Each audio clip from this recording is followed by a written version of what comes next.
เจ้าสบายดีลูกค้าเนาะอยู่ในคลิปวิดีโอนี้เราก็จะมาแนะนำเนาะเกี่ยวกับการดาวน์โหลดในส่วนของแอปฮันฮันเนาะอยู่ใน App Store เนาะหรือว่าเป็นระบบ iOS เนาะทำอินแมนให้ลูกค้ามาคลิกใส่บน App Store เนาะหลังจากนั้นแมนให้ติ๊กใส่บนค้นหาหลังจากนั้นแมนให้พิมพ์คำว่า scan food เนาะ scan food แล้วให้กด search เข้าไปหลังจากนั้นจะเจอหน้าต่างตัวนี้มันให้ลูกค้าติ๊กดาวน์โหลดเนาะติ๊กดาวน์โหลดเลยการดาวน์โหลดจะใช้ระยะเวลาน้อยหนึ่งเนาะหลังจากที่เราดาวน์โหลดสำเร็จเป็นที่เรียบร้อยแล้วเนาะหลังจากนั้นเราก็ออกจากหน้าต่างตัวนี้เนาะเราก็จะได้เป็นไอคอนแบบนี้ขึ้นมาเนาะ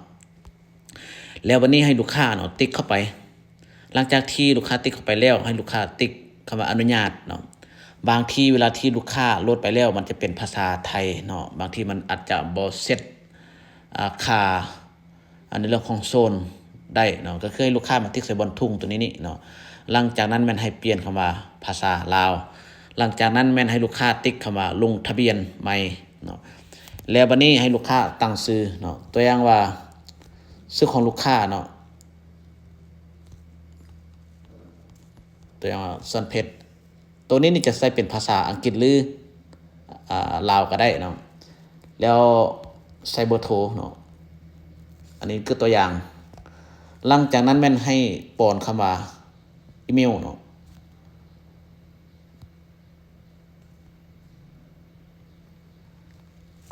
ตัวอย่างเราจะใส่เป็นอีเมลตัวนี้อีเมลที่เราทำการสมัครเนาะก็คือให้ลูกค้าจื้อไว้เนาะแล้วให้ลูกค้าติ๊กคำว่าขอกำหนดเงื่อนไขข้าพเจ้าอ่านและยอมรับขอกำหนดเนาะติ๊กคำว่ายืนยันหลังจากนั้นแม่นให้ลูกค้าติ๊กถัดไปหลังจากที่ลูกค้าติ๊กถัดไปแล้วเนาะก็คือให้ตั้งรหัสผ่านอยู่บนนี้ตัวนี้ตัวอย่างว่าข้าพเจ้าจะตั้งรหัสผ่านเนาะเพื่อเอาไว้ล็อกอินล็อกเอาท์ระบบเนาะเวลาที่ลูกค้าตั้งแล้วเนาะก็คือให้จื้อไว้เนาะจื้อไว้แล้ววันนี้หักก็มาตั้งไปเลยเนาะตัวอย่างว่าเราจะตั้งประมาณนี้แล้วกดยืนยันเนาะหลังจากที่เรากดยืนยันแล้วให้กดสร้างบัญชีเลยเนาะตัวนี้กดสร้างบัญชีการสร้างบัญชีก็คือตั้งเป็นชื่อห้านของลูกค้าเลยเนาะตัวอย่างว่าจะเป็นบาร์ลาวเบอร์โทรเนาะตัวอย่างว่าประมาณนี้เนาะแล้วทีนี้เนาะให้ลูกค้าเนาะมาเลือกคำว่าโต๊ะเนาะในกรณีที่ลูกค้าเนาะห้านของลูกค้าบ่มีโต๊ะอาจจะเป็นห้านแบบมารับสินค้าเองเขาก็ติ๊กคำว่าบ่มีโต๊ะเนาะหรือว่าบ่มีห้านตัวอย่างว่าลูกค้าที่ใส่แบบมีโต๊ะก็คือให้เลือกโต๊ะโต๊ะนี่เราสามารถเลือกได้บ่จำกัดเนาะแต่ว่าอยู่ในนี้เราจะกำหนด1โต๊ะ5 20โต๊ะ21โต๊ะ5 50โต๊ะ50โต๊ะ100โต๊ะเนาะเราสามารถเลือกตัวนี้ได้เพื่อเราจะมีการขยายโต๊ะอย่างต่างๆเนาะกดเริ่มใช้งานเลยเนาะหลังจากที่เราเริ่มใช้งานแล้วเนาะก็จะเจอหน้าต่างตัวนี้ให้ลูกค้าเนาะปิดตัวนี้ออกหลังจากนั้นเราก็จะได้เป็นหน้าต่างแบบนี้เนาะทีนี้เนาะก็คือให้ลูกค้ามาติ๊กใส่บนตั้งค่าหลังจากนั้นแม่นให้เลื่อนคำว่าตัวนี้ให้ลูกค้ามาติ๊กใส่บนตั้งค่าขั้นสูงหลังจากนั้นแม่นให้ลูกค้าเนาะมาติ๊กใส่บนระบบกะแคชเชียร์เปิดกะยืนยันกดยืนยันอีกทีนึงเนาะแล้วเราก็จะได้เป็นแบบนี้เนาะในกรณีที่เราต้องการอยากสั่งอาหารเราติ๊กคำว่าสั่งอาหารตัวนี้เข้าไปปุ๊บระบบมันจะให้เปิดกะ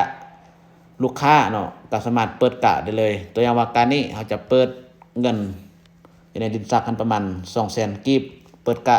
กดยืนยันหลังจากนั้นก็จะมีบินปริ้นออกมาเนาะในกรณีที่เรายังบ่มีโต๊ะเนาะก็จะเป็นหน้าวางเป่าแบบนี้เนาะให้ลูกค้ามาติ๊กใส่บนตั้งขาให้ลูกค้ามาติ๊กใส่บนจัดการโต๊ะให้ลูกค้ามาติ๊กใส่บนโซนและโต๊ะ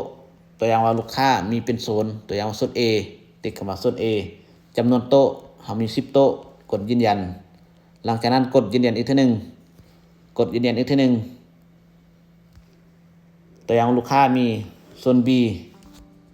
กด B จำนวนโต๊ะ12โต๊ะกดยืนยันหลังจากนั้นมันกดยืนยันอีกทีนึงกดยืนยันทีนี้เฮากลับมาเนาะเวลาที่เฮาจะสั่งอาหารติ๊กเข้าตัวนี้เข้าไปปุ๊บเฮาจะเห็นโต๊ะเนาะเฮาก็สามารถสั่งอาหารเองได้เลยเนาะในกรณีที่ยังบ่มีอาหารให้ลูกค้ามาติ๊กใส่บอลตั้งขาจัดการเมนูอาหารจัดการประเภทเพิ่มประเภทตัวอย่างว่าเป็นประเภทเครื่องดื่มกดยืนยันกดยืนยันอีกทีนึงหลังจากนั้นแม่นให้ลูกค้ามาติ๊กคำว่าเพิ่มเมนูอาหารติ๊กเพิ่มอาหารอยู่ลุมมีรูปเฮาสามารถดาวน์โหลดรูปมาตั้งชื่อสินค้าตัวอย่างว่าเบียร์ลาวแก้วยังราคาขายตัวอย่างว่า 2,000 กีบจัดอยู่ในหมวดหมู่ตัวใดหรือว่าประเภทตัวใดตัวอย่างจัดอยู่ในประเภทเครื่องดื่มติ๊กเครื่องดื่มแล้ววันนี้กดยืนยันการบันทึกหลังจากนั้นออกจากหน้าต่างตัวนี้เข้าเบอร์โต๊ะตัวอย่างว่าเบอร์3กดสั่งอาหารกดสั่งอาหารได้เลยสำหรับเงินพอดีต้องการอยากปิ้นใบเช็คบิน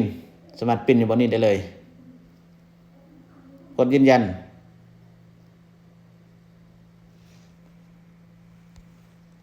จากนั้นเราก็สามารถเบิ่งยอดขายเราได้เลยเนาะอันนี้ก็จะสะดวกสบายเนาะสำหรับลูกค้าเนาะที่ต้องการอยากได้แอปอาหารเนาะ